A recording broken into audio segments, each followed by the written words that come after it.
Alright, so I've actually asked this on Facebook and then actually got answered on Facebook, and that's how I learned. So when you have these here bull guards, moose guards, whatever you call it, they ain't gonna stop shit. You pop this out, you lay this down, you run your straps through here. This is really sharp.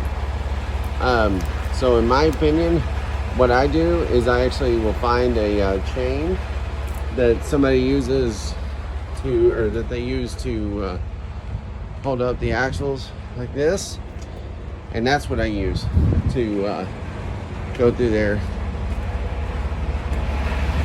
So that's how you do that one. Anyhow, I'm gonna hit the road. You know, while we're here, I saw a different one too. So this one is a ST114. So it's got a bumper. You don't actually go through the bumper. You come drop down through here and you hook in right there. I usually try to take my pads and my rubbers and put right here just in case that's kind of sharp. So be careful with that. Also, I've actually had it to where they didn't have these hooks on here. And what I did was I actually ran a chain through here and hooked it, and I used my straps up top like that. That way it's all on, the weight's on here. Also used a pad, that way it didn't scratch it. Sometimes shit happens. I'm in fucking LA traffic and I'm burning up my brakes, right? I had to finally get over. I found out somehow my line popped off. That's why I ain't got shit. So I'm gonna let these cool down real quick. Yeah, and then hook shit up.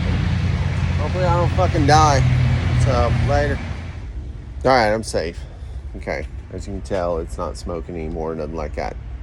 But I want to explain what happened and how you kind of know. All right, so this line ended up popping out of there, okay? Don't know if it was when I made that turn before I got on the interstate, after I left that dealership or not. But, so when I made the turn, let's say it popped out. Going down the road, I went to hit the brakes. They felt kind of spongy. I was like, okay, this ain't cool. What's going on? And then, again, went to hit the brakes, kind of spongy. But I'm in LA. Finding a spot to pull over that's halfway safe, kind of hard. It's morning traffic. Kind of sucks. So, here's the story.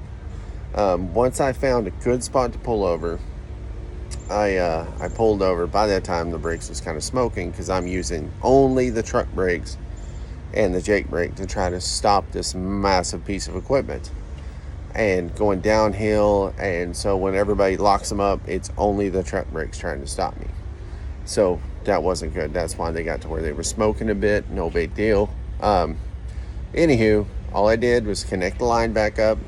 I let that sit there for a second just to make sure they weren't on fire, because that would suck. And then I took off, and actually there was a CHP officer there who had somebody pulled over right in front of me. He was nice enough to walk back, ask if I was okay, need a wrecker, blah, blah, blah. I'm like, and I told him, he's like, oh, you're good. No big deal. Turned out whenever he walked a little closer, he was also the vehicle enforcement guy too. So he very well could have been like, hey, let's get a level 1, pull right on up here. But I was fixed by that time. So we still would have been square. Logs would have been square. Paperwork would have been square. I should have said, let's do this, but I didn't.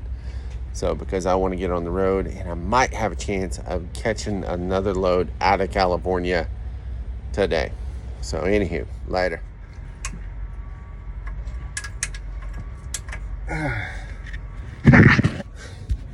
Just like that, I'm ready for the wrecker.